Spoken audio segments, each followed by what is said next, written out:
That's not that I'd ever have written off the chances of either Catalans Dragons or Warrington Wolves beforehand.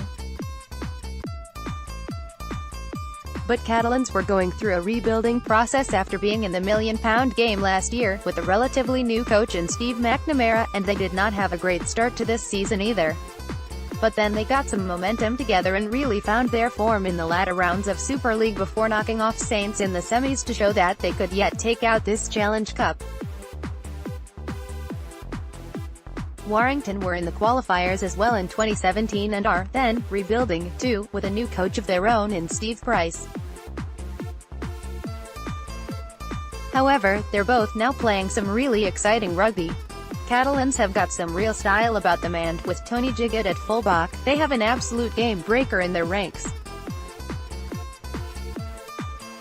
He's been coming up with some tricks out on the field which have left me thinking, how have you done that? This Catalan side will want to make history as well as the first French club to win the Challenge Cup, and also have players needing to make their own mark on the side for the next few years. Whoever comes into this team now is fighting for their spot for years to come rather than just being given it, which might have happened before.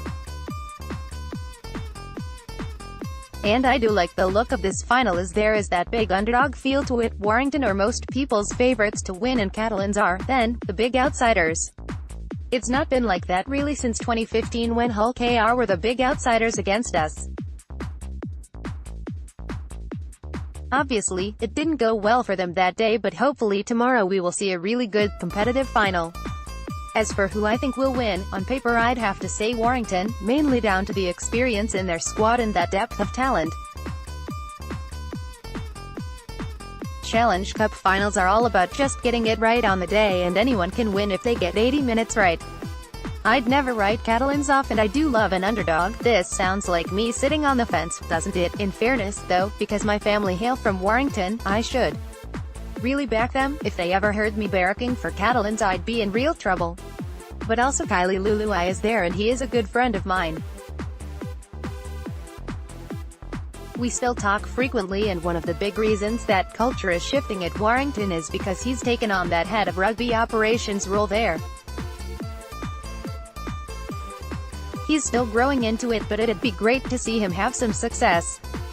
As for the Challenge Cup itself, obviously I have some really fond memories.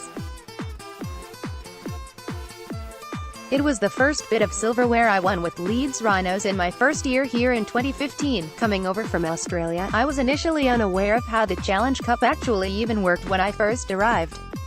But later, there was such satisfaction when we did lift that trophy, as we knew we deserved it. We'd gone through the whole comp unbeaten, deserved to win every game, and then did it when it mattered most on the day. The whole experience in the build-up, the week building up to Wembley, travelling down to London, being around the area, rocking up to the stadium on the day, meant that it wasn't too dissimilar to grand final time. It wasn't sold out in 2015, but it was a terrific atmosphere, just a magical experience, and one I'll simply never forget. In fact, having been there and done that, means in these last 2 years, having got to the semi-final both times and fallen just short, has been even tougher to take.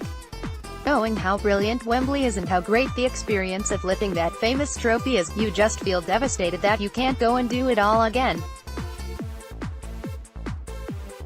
Stand out, you are reminded of just how amazing it all is. I'd love to get back there once more, but for now, it's over to Warrington and Catalans. It'll be great to see who does come out on top, and hopefully it is a quality game to watch.